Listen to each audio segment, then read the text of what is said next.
for people who are likely to face starvation. The government is clear that we cannot allow anybody to die. And I want to assure the people of Kenya that we are not sleeping. Something is being done. And in the next few days, a lot of help will be coming through. I am aware, as you say, that on top of the ASAL areas, there are areas that are not designated as arid runs where there is a big problem. We have a big problem in Kieni constituency in Nyeri. We have a big problem in Ruguru ward in Madera, that is Gatunganga area. We have a problem in Makuyu, Idanga area, Kakuzi. We have a problem. We have a problem in Daragwa. We have a problem in Deya Karai. We have a problem in Bere North and Bere South. We have a problem in Taraka. And all those areas have been identified, and the needs have been assessed.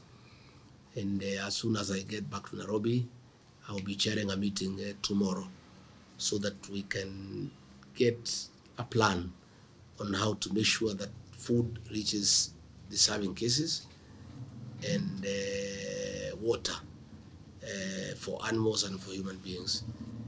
We are still debating on whether we want to do all the real food or want to do the cash transfer program so that we avoid wastages and so much money being spent on logistics. That is a decision that we'll have to make in the next 2 days. But definitely something is being done about it.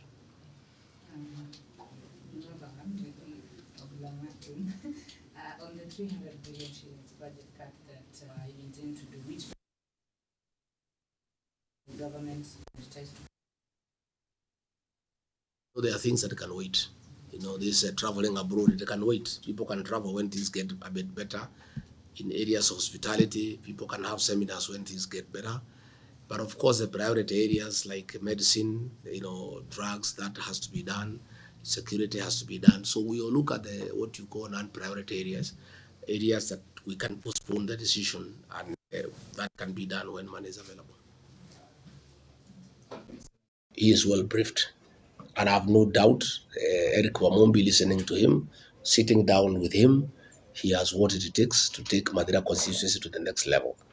And I am sure, I have no doubt, that the people of Madera did not make a mistake. I believe they made the right decision, I included, because I voted for him. I've also assured him of support from the national government, from President William Ruto and I, that whatever the national government needs to do for Madera constituency, William Ruto, our president, and I will be available to him. I have urged him to stay in touch with us continuously. We are available to him and the people of Madera so that we listen to whatever needs are there.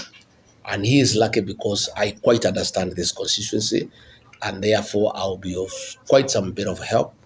The same applies to our president, who has also been there here, repeatedly. So I want to take this opportunity to thank all of you for the support that you accorded me for the last 5 years. Those of you who are in the national government Constituency Development Fund, I want to say thank you. This work would not have been possible with I alone. I cannot take for granted your contribution. I am very grateful to you for the support that you gave to me. For those who are in the constituency office, I want to say thank you. The constituency office manager, my personal assistants, the secretaries, the messengers, and the people who are in charge of the locations, our coordinators. I really want to say from the bottom of my heart, I could not have done it alone. And I'm really, really very, very grateful.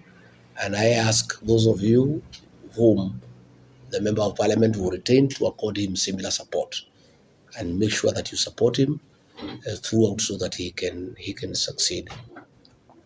In a very special way, I want to thank the people of Madera, where my political journey began. The people of Madera are very special to me because when things became very tough and the criminal justice system was weaponized against me, all our projects were suspended to punish me and to coerce me to abandon my political beliefs. The people of Madera stuck with me, and they told me not to be intimidated. They told me not to be coerced. They told me not to be pushed around. They are with me 100%. And that is how I was able to take a firm stand. Had the people of Madera wavered, and decided because I was under siege and projects were being stopped and they abandoned me, I will not be where I am today. So I'm really very grateful to the people of Madeira who essentially are the descendants of the Mau Mau. These are courageous people. They are people who are brave, and they are people who urged me to stay firm and not to be intimidated. And they hung around me, and they stood with me, they prayed for me and supported me. And most importantly, finally, when it came to the ballot, they came out and voted for William Ruto and I to a man. I'll be forever be grateful to the people of Madeira, and I want to assure them that though I'm busy with the national duties, Madeira is my home. I'll always be here, and whatever I can do for the people of Madeira, I'll be very, very happy to do it for them. Finally, I want to thank our church leaders in Madeira, the Madeira Economic Forum, for their support and their prayers. I have told the new member of parliament to work closely with the church leaders. I believe I succeeded largely because of working with them. Our church leaders, our pastors, our reverends, our bishops are good people. They are honest people. And when you work with them, you cannot go wrong because they are with people every day. And they are very useful people in terms of giving you what people are saying and what people want. And what I did is that with continuous engagement with our church leaders, I was on top of things. I knew exactly where there is a problem and where there is none. And they guided me very well, and where I was making mistakes, they were able to correct me. I have asked a member of parliament to agree to be guided and to be corrected. I have asked him to continue listening to the people. I have asked him to continue visiting the people. Even after finishing his duties in Nairobi, I have requested him to consider spending a lot of time with the people of Madeira and continuously engage with them, listen to them, understand them, and address their issues as they come. So with those very many remarks, once again, I want to say thank you very much. I want to say thank you very much, you good people, for supporting me, for studying with me, and for us succeeding together. The successes that we have made in Madeira are not mine alone. It was a joint effort between yourselves and I, and for that I will remain forever grateful. I want to wish Honorable Eric Wamombi the very best. We'll hold you in prayer. If you need our advice, I'll be available. If you need my counsel, I'll be available. If there is anything you want me to help you to do, I'll always be there.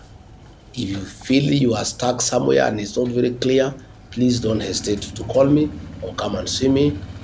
I'll always be available. And for my good people of Madeira, don't forget me because I've got to Nairobi, please. Msinisahau. Muendelee kuniombea. Na mnanitembelea nikija nyumbani, mnakuja tukunywe chai. Ama mnialike kwenu manyumbani nikuje tukunywe chai. And I want to tell you, I'm still the same person. This seat I've gotten cannot get into my head. Because I did not get it myself. Ni Mungu alitupatia. And we remain very humble. And we remain very available